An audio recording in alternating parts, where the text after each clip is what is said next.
Okay, hello everybody. Welcome to Karina Lanta Mentorship. And in this video, we're just going to do another velocity banking review. What is velocity banking? All it is a debt payoff strategy where you make your line of credit as your main operating account and you use it to pay off debt. Throw all your money into debt with the help of something called a line of credit. And it's a quote, fantastic way to pay off debt. And this is my lame attempt to relate the topic at hand to the movie that I watched yesterday, which is the Fantastic Four, which is a pretty solid 8 out of 10 movie. I had fun watching it. Right, Galactus looks pretty cool. No stupid Marvel jokes. I think it was James Gunn and Joss Whedon. They were famous for putting stupid jokes all over Marvel movies, and I think because James Gunn is now in DC, we don't see those stupid jokes. So it was a pretty serious movie with light humor sprinkled in once in a while.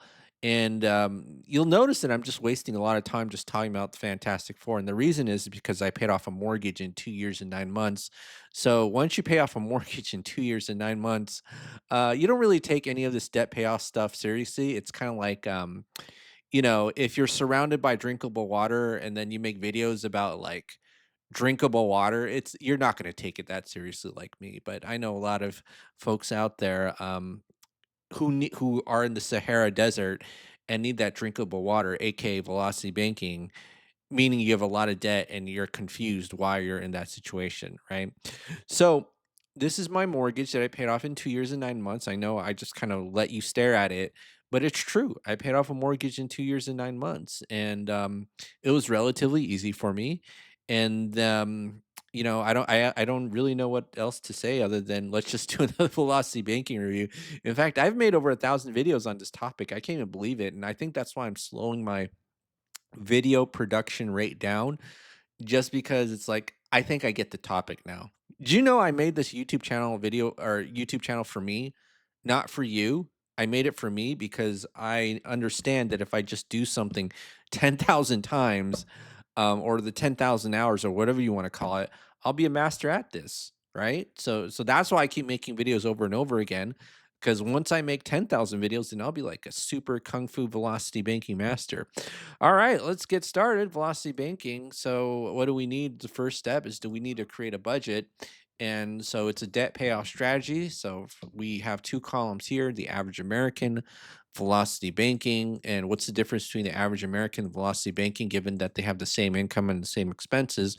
Is what are you making as your main operating account? So for the average American, the way that we pay for stuff is just you pay your bills first and then you leave the leftover in savings, right? Whereas velocity banking, same income, same expenses, right? And what's important is we list every single debt that we have because this is a debt payoff strategy, right? So you see we have 5 debts here, but we're not going to save money. Oh my goodness. We're not going to save money, but we're going to increase this thing called cash flow. So if you take a look right here, right? You take a look right here. Savings and cash flow are kind of like treated as the same thing, but when we do velocity banking, we're not saving money. So if you take a look at my checking account, 19 grand comes in. Oh, 19 grand comes out. You see how I didn't save any money here? Same thing here. Oh, where'd I go? Same thing here. Once money comes into our bank account, it just goes out. And if we need to pull it from something called a line of credit, that's how we pay for expenses. So what's a line of credit? All it is a financial tool where you could borrow money, pay it back, and use it over and over again. So a credit card is a line of credit, although a little inflexible. But I also have a home equity line of credit here, my $373,500 home equity line of credit. And then if you take a look here, these are all the lines of credit that I have. You add them up, and I got this $20,000 personal line of credit. I think 3 weeks ago. In fact, I don't even remember anymore. It's like, oh, you got an extra bottle of water when there's drinkable water everywhere. Like, you ever like think to yourself, like, oh my goodness, like, in a world where drinkable water is pretty much everywhere, I'm so glad that I got this extra bottle of water. It's the same thing with this line of credit. I got this $20,000 line of credit 3 weeks ago, and then I don't really remember it. right? And I have over three $731,000 in lines of credit, 731,000. Now, why is this important? Is because I'm going to tell you the secret of how I got all these lines of credit, right? Business credit cards, personal credit cards, personal lines of credit. How many do I have? I have one, two, three, and then I got a fourth one right here for 8,200. And then I got home equity. Well, here's the secret. I'm gonna tell you the secret if you're new to the channel, and also if you're not new, but you have a hard time accepting this, I'm going to tell you how you get these lines of credit, which is that banks don't lend money to people who need it, right? How did I get all this? Oh my goodness. I just got it when I did not need money. See how that works? Banks don't lend money to people who need it because if you're a person who needs money, you're seen as a giant risk and they don't like that, right? And the reason why people believe that a bank will lend them money when they need it is because of all the advertising and TV commercials out there where they say something to the along the lines of, "We'll be there for you when you need us." Right? You ever hear those commercials and they always usually like kind of show a video of a farm or something like that? Like, oh, we're gonna be there for you when you need. That's not true. That's not true. Anytime you need money, okay, and you wanna go to the bank, you need to get the money before you need it, right? A lot of people don't understand this concept. Reason why I'm just going on and on and on about this, how do you think I got over $731,000 in lines of credit? This is gonna be $1,000,000 soon, and I'm not gonna even remember, like, how did it go from 731 to 1,000,000? I don't even know. I don't even know. But all I know is that this will keep increasing when I get more lines of credit, okay? When I get more lines of credit when I don't need the money. Okay, you see how that works? But a lot of people don't want to hear that. A lot of people don't want to hear that. Anyways, all right. So, let's do the velocity banking thing. So what we're going to do is we're going to have a line of credit as what we call our main operating account. We'll say we have a $70,000 home equity line of credit. Now, if you're 49, if you have all this debt and you have only $49 left over in savings, do you think the bank will give you a line of credit? No, heck no. They see this when they see this, they see a financial car crash.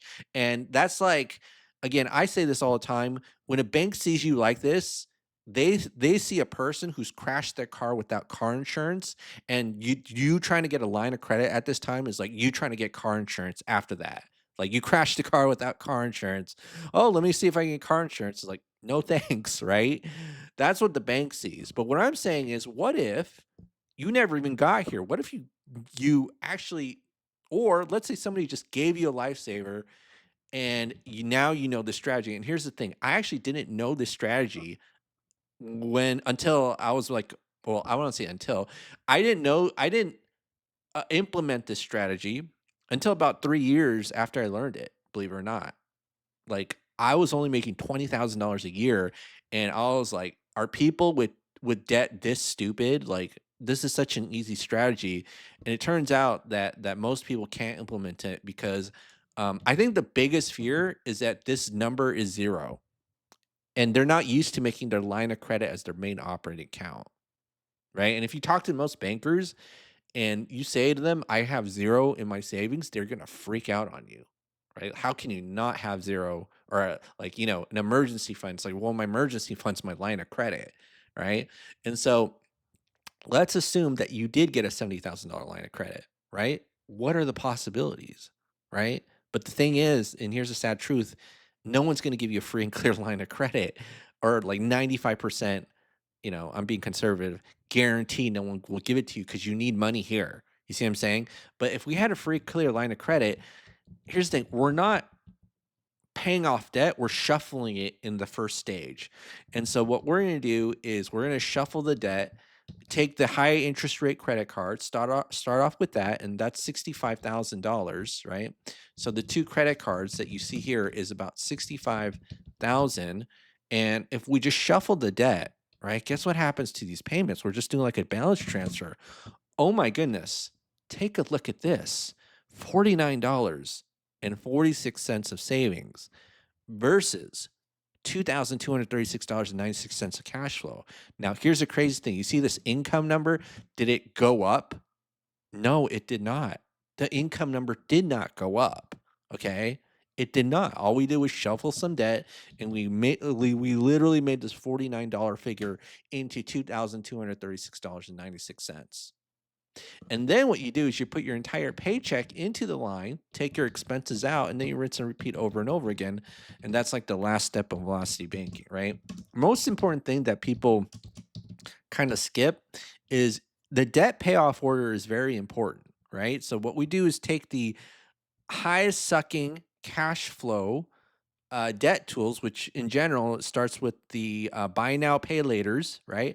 And also the high interest rate credit cards. And we put that into the line of credit. So 2236.96. And here's the sad part if you don't know velocity banking, before you take on debt tools, if you get a line of credit, you just treat it like another credit card. And that's why a lot of times when people email me, right, they email me, I see that they have a maxed out line of credit when it shouldn't be maxed out because you're just using it as your main operating account. And so what we're going to do is take the average daily balance to get the interest rate, so 0.75% divided by 12. And then we're going to calculate the interest. And so that's how we have the interest for the month.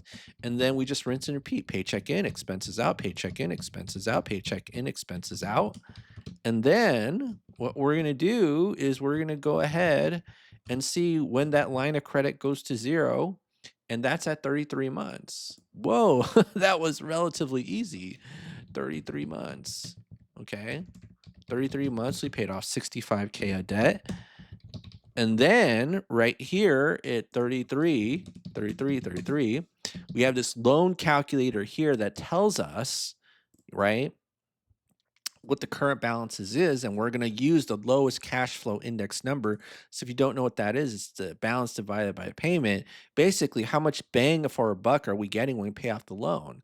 Pay off 14 grand, get $539 in cash flow, or pay off 47 grand and get about 700, right? Or pay 200,000 for 1100 a month, right? So let's get our bang for a buck, which is the auto loan right here, and then we're going to just move it into the line of credit. Okay, move it into the line of credit. And then this is going to be plus 14057.31. And then this is going to be zero, the auto loan, right? And then now the cash flow is almost about 3 grand. See, you just move stuff into the line of credit, put your paycheck in, use it as your main operating account, and then increase that cash flow number strategically. Or as our former president, George W. Bush, used to say, strategery, right? All right. So now, 38 months, it's all gone. Okay. And then, right. So now let's do this. So 38 months. And then this is going to be 95K. And then next one is a student loan. So I'm just doing 38, 38.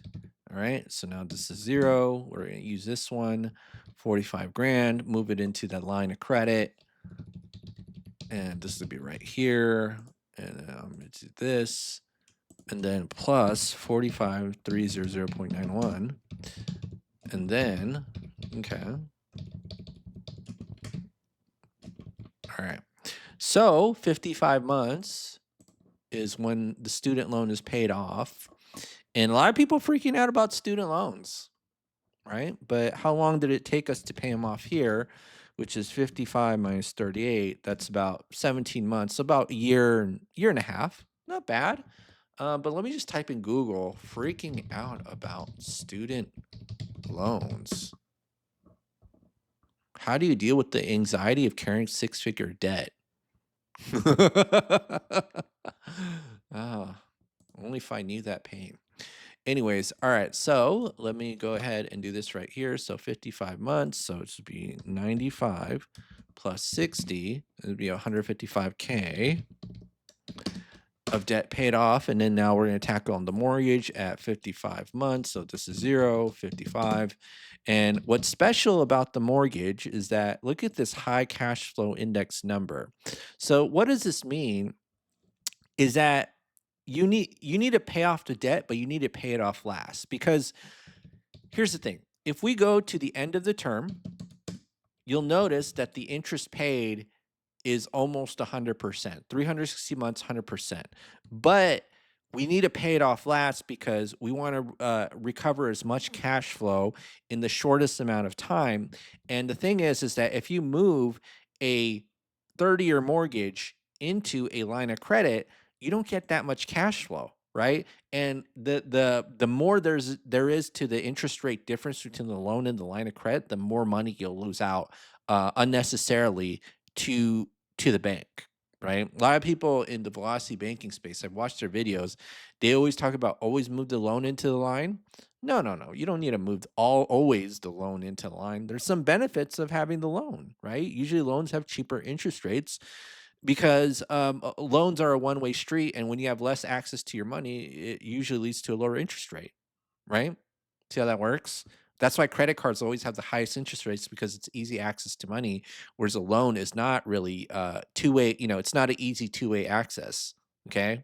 All right. So what we do is we're going to do something called chunking. So what we're going to do is take out, let's say $7,000. And we need to update the interest rate. See how it barely changes 7.5 to 8.5? Like it literally did not change, like just for a couple $100. 7.5 to 8.5. This is why, like, in my mind, because I've done so many of these exercises, like I'm not like really too affected by interest rates. What you really want to be concerned about, especially when it comes to buying anything, any income producing asset, is not how much can you borrow it for or the interest rate, it's what's the actual purchase price. What's the actual purchase price, right? So when I bought my first I don't want to say if it's a vacation rental or vacation home because I was going to make it a long-term rental, and then you know what? I want to beautify it. I bought it at $100,000 discount. See this 318 right here, and then see how at the peak of the market, bought it at $100,000 discount. That's what you got to do, right? Like that's the most important thing is you buy it at a discount. But a lot of people they're just like, oh, it's just about the interest rate. Interest rate doesn't even matter to me, right? For the most part. You know what's crazy? I could even use a 30% credit card. Let me do 30%. Okay. Oh, it's only 4 grand more. Like, it's crazy, right? So you gotta be a little bit careful about how all this stuff works. Anyways, so let me go back here and this is gonna be now 0. And then what's our cash flow? Well, it's everything except for the loan. I'm sorry, it's our expenses are everything except for the loan we're trying to pay off. And I just gotta make sure I got this correct. 194,439.41. Oh, paid off a little bit more than I thought we would.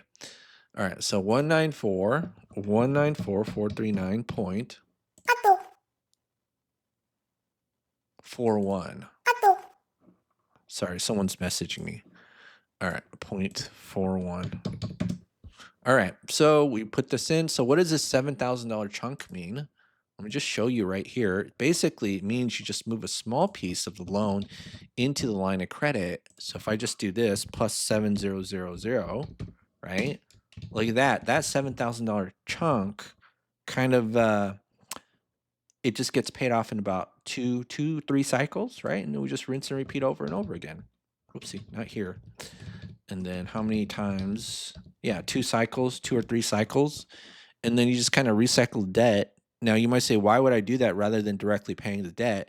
It's because you're using a tool that allows you to easily do this, right? That's the reason. Because if you dump your money directly into a loan, then what you're going to experience is something called the segregation of income. And this is why a lot of people have a very hard time. And it almost feels like a sacrifice, right? And a lot of it is kind of like purely psychological, but it almost feels like a sacrifice when you have like 3,000 savings and you dump it into the loan because it's just not an easy tool to dump money into. That makes sense. Anyways, all right. So one thing I also want to show you is that if you move this loan into the line of credit, right, this entire thing, you see how that goes to 20 to 32 grand. You see how the 30% credit card is actually pays less interest than moving the entire thing into the line of credit. Gotta be careful, folks. Not no bueno if you're paying like 2 or 3 more Teslas or cars than necessary, right? Like I've done these demonstrations with other numbers where it's like you're paying like so much more with with moving your 30-year mortgage into a line of credit.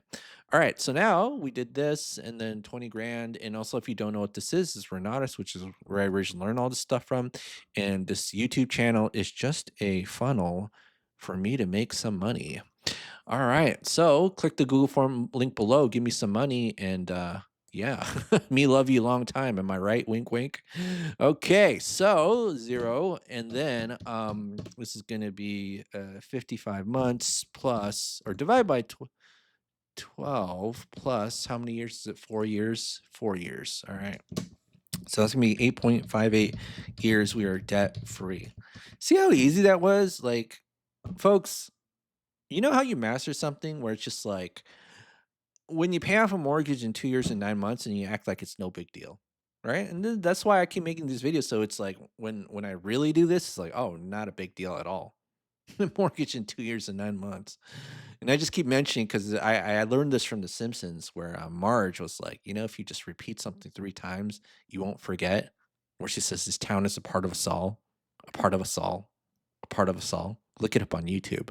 But yes. Oh, yeah, someone, a lot of times people like to criticize me and say, "You laugh at your own jokes." And folks, I'm a cult leader, okay? I'm a cult leader who just kind of photoshops these things just so I can make $200 a month on YouTube. Okay? I don't know what you're talking about. Like, all right, people confuse me so much. Anyways, all right. So, yeah, this is my $373,000 $500 line of credit, and I know some of you are salivating looking at this. Right? For me, it's just another Tuesday. Is today even Tuesday? No, it's Friday. I'm sorry. I spit over my mic. What am I doing? All right. Well, that's it for today, folks. This is Karina Lanta Mentorship and something blah blah blah. Subscribe and other stuff. Okay. All right. All right. That's it for today, folks. Have a great day, and I'll see you on the next video.